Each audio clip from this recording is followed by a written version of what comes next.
क्या कानपुर में अब भी बरकरार है विकास दुबे का आतंक?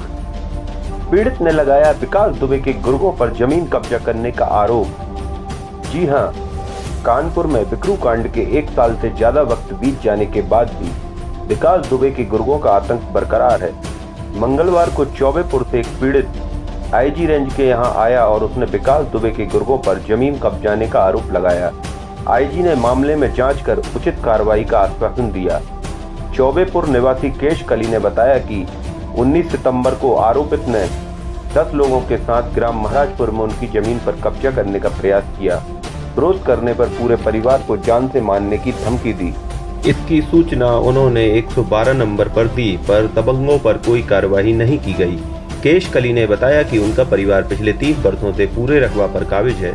1996 में उनके पति ने खेत में मकान का निर्माण कराया, तभी से उनका परिवार उसी में रह रहा है। उसी जमीन का एक हिस्सा सह स्वामी की मृत्यु के बाद उनकी पत्नी ने जमीन दस्तावेजों के आधार पर बेच दी, जिसका मुकदमा न्यायालय में चल रहा है। आरोप है कि आरोपित विकास दुबे के लिए जमीनों पर कब्जा कर किसानों से बेमाना करवा देता था।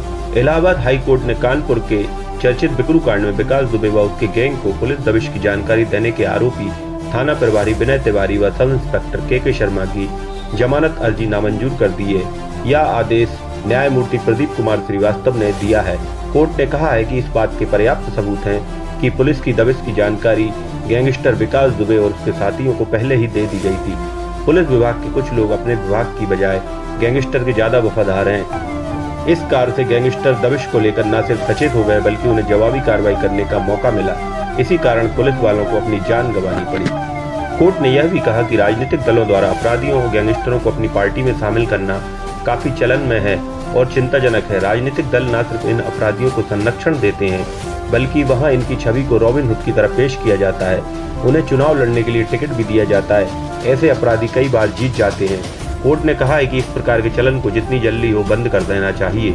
सभी राजनीतिक दलों को साथ बैठकर यह तय करना चाहिए कि गैंगस्टर और अपराधियों को राजनीति में न आने दें और कोई भी पार्टी ऐसे लोगों को टिकट न दे, क्योंकि यह प्रवृत्ति सिर्फ कानून के शासन को नुकसान पहुंचाएगी, बल्कि देश की लोकतांत्रिक स्वरूप को भी बिगाड़ती है।